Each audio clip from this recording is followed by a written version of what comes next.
In November 2023, the most powerful AI company in the world imploded in 5 days. The man at the center? Our dear Sam Altman. He was fired on a Friday. Back in the chair by Wednesday. And his board? Wiped out. His power, absolute. But this story didn't start in 2023. It started a decade earlier. And the pattern was there the whole time.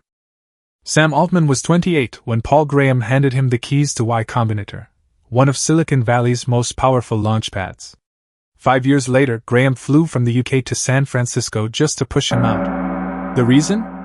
Altman was using YC to serve himself. He was personally investing in startups his own platform was discovering, through a private fund he ran with his brother. YC eventually banned it. But by then, Altman had somewhere more important to be. In 2015, he emailed Elon Musk. The message was simple. AI is coming whether we like it or not. Wouldn't it be better if someone other than Google built it first? Musk agreed. He donated $44 million. OpenAI was born.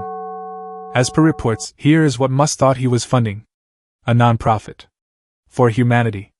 No single person in control. As per reports, here is what was actually happening behind closed doors. By 2017, just 2 years in, internal diaries showed the leadership was already asking, what if we just became a for-profit company? On the contrary, Sinister Sam sent Musk an email, saying he remains committed to the non-profit structure. Musk found out, and later resigned within a year. Before he left, Chief Scientist Ilya Sutskever wrote something that should have been a warning to everyone. He told Altman directly, "We have not been able to fully trust your judgments. We do not understand why the CEO title is so important to you." Nobody listened then. Folks, what do you think? Tell me in comments, did Sam manipulated Elon? Fast forward to 2019. Dario Amodei, the man who would later found Anthropic, was running OpenAI's safety division. He compiled a 200-page dossier on Sam Altman. The document detailed a pattern of deceptive behavior. But one moment stands out above everything else. During Microsoft's first major investment into OpenAI, Amodei had negotiated a set of required safety clauses into the deal. Non-negotiable. Agreed upon.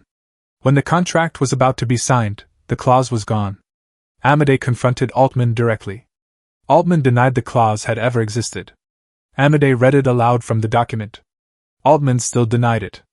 Amodei's conclusion, written in his notes: OpenAI's problem is Sam.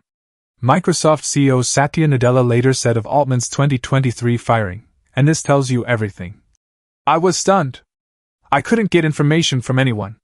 The CEO of Microsoft, one of OpenAI's biggest investors, was kept in dark. November 17, 2023. Sam Altman is watching Formula One in Las Vegas. His phone rings. It's a video call with the board. They read him a statement. He is no longer CEO of OpenAI. The reason given publicly: he had not been consistently candid in his communications. What investigators later found was more specific. Altman had been running a secret shadow board, a parallel group of loyal executives designed to bypass official oversight entirely. The tech world lost its mind. Altman set up what his team called a government in exile at his $27 million San Francisco mansion. Lawyers camped next to his bedroom. He was on calls for 12 hours a day. His crisis team told journalists this was an effective altruist coup, that the board was ideologically extreme. The story landed. Within days, over 700 OpenAI employees signed a letter threatening to resign unless Altman was reinstated. Even the interim CEO signed it. Microsoft announced it would hire every single employee who walked out. The board had no moves left. 5 days after firing him, they brought him back. The board was purged. His critics were gone. Altman handpicked the replacements. The internal review that followed produced no written report. As one person close to it said, the review did not conclude that Sam was a person of perfect integrity. Now let's check this. Is Sam Altman serious about AI safety? Well, guess what? In 2023, OpenAI publicly pledged 20% of its computing power to a dedicated AI safety team called Superalignment. 20%. That was the promise. Internal documents show what the team actually received. 1 to 2%. In May 2024, Superalignment's co-lead Jan resigned. He posted publicly, Safety culture and processes have taken a backseat to shiny products. OpenAI must become a safety-first company. Hours earlier, Ilya Sutskever had also announced his departure. The Superalignment team was dissolved entirely. 20% promised. 1% delivered. Team dissolved. In 2024, Sam Altman testified before the United States Congress. A senator asked him directly about his financial stake in OpenAI. Altman's answer: "I don't hold any OpenAI shares." Court documents unsealed in January 2026 tell a different story. Altman had concealed indirect ownership through a Y Combinator fund, while simultaneously serving as the company's CEO and independent director. He also privately controlled the OpenAI startup fund, with no disclosure to the board. One investor summed it up perfectly: he didn't lie in words. But it was materially misleading. The trial is scheduled.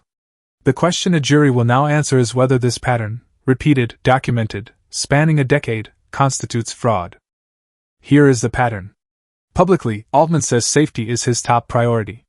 Privately, internal documents show only 1 to 2% of computing power went to safety research, compared to the 20% he had promised. Publicly, he champions a nonprofit mission for humanity. Privately, secret planning to convert to a for-profit structure was already underway by 2017. Publicly, he claims to be transparent with his board. Privately, he operated a shadow board of loyal executives that bypassed oversight entirely. Publicly, he testified to Congress: "I hold no OpenAI shares." Privately, court documents revealed indirect ownership through a Y Combinator fund, plus secret control of the OpenAI startup fund. Publicly, he calls for strong AI regulation. Privately, he lobbies to weaken specific provisions that would constrain his own company, and he quietly strikes deals with administrations hostile to regulation. Publicly, he insists employees can speak freely. Privately, departing staff were forced to sign lifetime non-disparagement agreements backed by threats of losing their vested equity. That is the pattern. Public words. Private actions. Again and again. Here is what makes Sam Altman genuinely difficult to judge. He is also the man who looked at AI in 2015 and said, "This is coming regardless. So let's make sure it doesn't only happen inside Google." He pushed a button that forced the entire world to reckon with artificial intelligence out in the open. ChatGPT reached 100 million users in 60 days. No technology in history had ever moved that fast.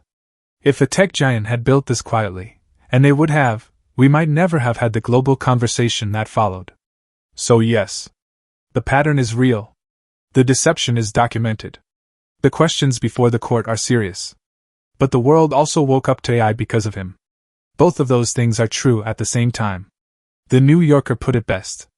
The real uncertainty may not be the technology itself, but the person who controls it. As of today, that person is still Sam Altman.